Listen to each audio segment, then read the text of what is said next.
Bienvenue dans cet épisode sur le non-attachement. On va essayer d'explorer pourquoi est-ce que c'est un concept qu'on devrait implémenter dans notre vie, à quoi il sert, d'où il vient et quelle est son interprétation.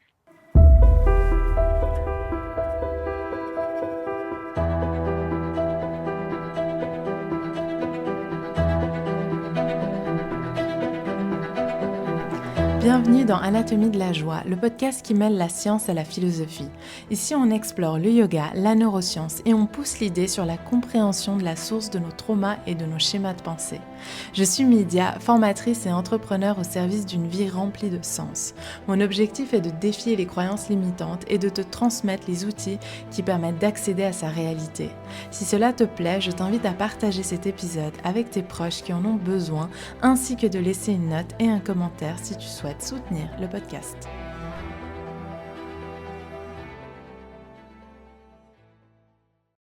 Hello, hello, bienvenue à tous, j'espère que tout le monde va bien depuis les derniers épisodes. Aujourd'hui, j'ai très envie de te parler du non-attachement parce que je trouve que c'est un concept qui est très mal compris. Bien que ma version ne soit qu'une interprétation, bien entendu, on garde la distance avec tout ce qu'on entend toujours. Le non-attachement en sanskrit, on parle de aparigraha, c'est un des piliers, une des valeurs du yoga, une des valeurs qu'on cherche à comprendre, à implémenter dans notre vie. Certains le traduisent comme non-possessivité, non-avidité. Donc en fait, quand on parle du non-attachement aux choses, quand on parle du matériel, c'est quelque chose d'assez facile à comprendre. On s'imagine tout de suite, on ne doit pas être attaché au matériel autour de nous.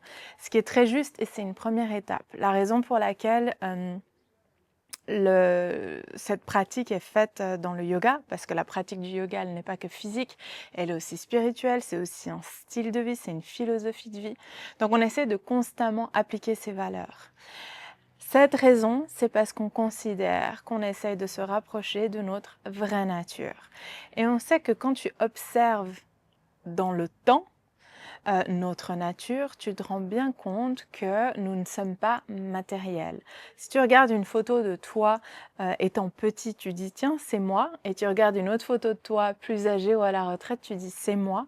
Pourtant, l'enveloppe corporelle a complètement changé, les choses ont complètement changé, mais c'est toujours toi. Donc, il y a une forme de constante qui reste. Et on s'est rendu compte que cette constante, elle est immortelle, qu'elle ne change pas à travers le temps, en tout cas dans la croyance yogique. Et donc, forcément que le matériel est une denrée périssable. Donc, les yogis en ont conclu que cette denrée périssable qui finalement se détruit avec le temps, tout comme notre enveloppe physique, ne peuvent pas être attachés au nous. Et tant qu'on s'attache à quelque chose qui n'est pas notre vraie nature, alors on est voué à souffrir. Pourquoi? Parce que cette denrée périssable va un jour nous quitter. Et c'est à premier abord, quand on parle de la première étape de aparigraha, c'est le matériel qui est autour de nous. D'accord? Si on s'attache à nos vêtements, il est certain qu'ils vont finir par se perdre, se détruire avec le temps. Si on s'attache à l'argent, si on s'attache aux biens immobiliers, etc. Donc en fait, à Parigraha, d'abord, il est nécessaire de pratiquer le non-attachement, de comprendre la différence entre la possession matérielle et notre soi profond réel, notre vraie nature, comme on le décrit dans le langage du yoga. Mais moi, ce qui me plaît, c'est l'étape d'après. Enfin, c'est quand on pousse l'idée du non-attachement et qu'on n'est plus dans le concept du bien matériel, qu'on rentre dans le concept du corps physique, et ensuite dans le concept plus philosophique, émotionnel. Okay? Et on se rend compte petit à petit qu'on est attaché à énormément de choses, et je pousserai l'idée de l'attachement à l'identification. Donc on s'attache tellement aux choses qu'on s'y identifie. Ça peut être un objet, par exemple une bague qui est passée de génération en génération dans la famille. On a besoin de la posséder si on la perd, c'est un cadeau de l'arrière-grand-mère, vous voyez. On s'est vraiment identifié à cette bague-là. Et donc, si on la perd, on va perdre notre paix et notre bonheur. Or, elle ne fait pas réellement partie de nous, c'est juste l'illusion de notre vraie nature. Voyez? Donc c'est déjà là que le concept commence à être un peu plus complexe. Donc si on parle du corps physique, on s'attache énormément à ça et finalement les grandes industries, la mode jouent sur cette peur de la vieillesse, jouent sur notre attachement et surtout notre identification à un idéal et à un corps. Et on n'accepte pas l'effet naturel des choses. Pourquoi? Parce qu'on s'est attaché à quelque chose qui n'est pas notre vraie nature. Donc forcément, on est voué à souffrir. Donc forcément, au premier cheveu blanc ou à la première ride, on va tous vivre une forme de frustration, on va tous vivre une forme de blessure intérieure tant qu'on est attaché à cette illusion. Pareil pendant toute forme de transformation dans notre vie, comme par exemple la grossesse. Si on est attaché à notre corps et qu'on empêche ou qu'on vit mal en fait cette transformation physique, alors il est possible que émotionnellement on freine la grossesse ou que ça ait un impact dessus parce qu'on n'accepte pas la transformation et l'ordre naturel des choses. Pourquoi? Parce qu'on s'est identifié à ça. Et l'idée, c'est pas qu'il faut l'accepter, ce n'est pas ça, parce que l'accepter voudrait dire qu'on continue notre identification. Non, il ne s'agit pas d'accepter la transformation, il s'agit de se rappeler quelle est notre vraie nature et de pratiquer la non-identification à ce corps physique. C'est très différent. Je donne un exemple dans la pratique du yoga. Si toute ma vie je pratique le yoga ou n'importe quel sport et l'objectif étant l'asana, ok? Donc je veux toujours plus, je veux arriver à une certaine performance physique et on ne sera jamais satisfait parce que dès que j'ai acquis un nouvel asana, je veux apprendre une autre posture de yoga. Et il y a un moment dans notre vie où forcément, si on est une femme, on a nos règles et puis on est un peu plus bas en énergie, donc on ne pourra pas performer. Ou alors on atteint la ménopause, ou alors un changement hormonal, ou alors une blessure, on est malade, ou simplement la vie, le temps qui fait que notre pratique a besoin d'être plus douce, plus lente, et puis certains asanas ne nous servent plus. Et donc si je suis attachée à ma performance physique, je suis vouée à souffrir, parce que il est évident qu'elle ne va pas perdurer dans le temps. Mais si par contre, je pratique le yoga dans le but de me comprendre et je ne m'identifie pas à la pratique physique et je pratique le yoga dans le but d'observer mon comportement, d'observer les valeurs du yoga et d'essayer de pratiquer la non-identification et le non-attachement à ma pratique, là, toute ma vie, je serai servie, d'accord? Parce que tout sera opportunité pour une croissance spirituelle, physiologique. Et c'est là que vient le dernier volet qui est pour moi émotionnel, l'émotion d'attachement. Il y en a qui me disent, ok, alors on pratique le non-attachement, la non-identification, mais alors comment tu fais avec ta famille? Ou par exemple les parents, comment tu fais pour ne pas t'attacher aux enfants, ne pas être attaché à tes parents, aux gens que tu aimes? Alors, c'est tout le temps la question qui revient. Comment on fait pour ne pas s'attacher à tout ça? Alors, on n'est pas en train de dire qu'on ne doit pas s'attacher. On n'est pas non plus en train de dire qu'on doit devenir des robots qui sont complètement insensibles. Et c'est pas humain non plus, parce que la nature humaine veut qu'il y ait ce lien d'attachement de parents à enfants. C'est quelque chose de naturel. Les hormones vont dans ce sens-là. Mais la différence, c'est je ne suis pas attachée à la personne. Je ne suis pas attachée à la nature de notre connexion. Je suis attachée à l'amour qu'on partage, mais pas à la nature de notre connexion. Et ça, c'est la grosse différence. Ça veut dire quoi? Si je prends une personne, par exemple mon conjoint que j'aime, je suis attachée à l'amour qu'on partage, mais je ne suis pas attachée à la nature de notre connexion. Ça veut dire que si il décide de partir, si il décide de prendre une autre voie, la nature de notre connexion va changer. On sera peut-être plus un couple à nos yeux, aux yeux de la société, mais l'amour est toujours là. Voyez? Donc en fait, je suis plus sujette à souffrir et à être dépendante de notre connexion. Donc c'est vraiment ça en fait la différence dans le non-attachement. Je suis attachée aux personnes avec lesquelles je suis attachée à ce qu'on vit, mais pas à la nature de notre connexion. Donc, peu importe ce qui arrivera demain, peu importe si mon enfant il décide d'aller vivre à l'autre bout du monde, s'il décide de faire un métier complètement différent de celui que j'avais prédit pour lui ou de ma définition du bonheur pour lui, ou s'il décide qu'il a juste plus envie de me parler, ça ne devrait pas m'affecter. Pourquoi? Parce que mon intention, le seul attachement que j'ai avec mon enfant, il est pur, il est amour. Et sa définition de l'amour sera ma définition de l'amour. Vous voyez? Donc je suis attachée à cet amour qu'on partage, mais pas à la nature de notre connexion. Et c'est ça qui fait, c'est ce quiproquo qui fait qu'on est beaucoup dans de l'amour de besoin, qu'on se retrouve dans des relations toxiques, qu'on se retrouve dans des amitiés toxiques où on envoie un message si la personne ne l'a pas répondu immédiatement, alors on envoie des choses culpabilisantes, etc. Pourquoi? Parce qu'on n'est que dans notre besoin et qu'on n'arrive pas à voir l'autre. Et du coup, si on n'arrive pas à voir l'autre et qu'on n'est que dans notre besoin, alors on n'est pas dans un amour véritable finalement. On n'est que dans du besoin sans même s'en rendre compte. Donc ça encore, c'est l'illusion de l'attachement. Okay? Et celui qui comprendrait ça en se disant, ok, alors dans ce cas, il faut que j'arrête de parler à la personne, il faut que je coupe contact avec la personne, ou alors il faut que je sois complètement indifférente ou froide avec cette personne, n'a pas compris le concept de non-attachement. Voilà. Puis finalement, le dernier volet qui vient ici dans le non-attachement, c'est le non-attachement à nos propres émotions. Ah, et ça, c'est mon préféré. Le non-attachement à nos propres émotions, à nos propres schémas de pensée, à nos propres croyances, c'est certainement la couche la plus dure de l'oignon à enlever. Il s'agit là de ne pas s'identifier à qui on pense être, de ne pas s'identifier à nos croyances et de ne pas s'identifier à nos émotions. Typiquement, les personnes qui disent « je suis hyperactive », c'est une identification.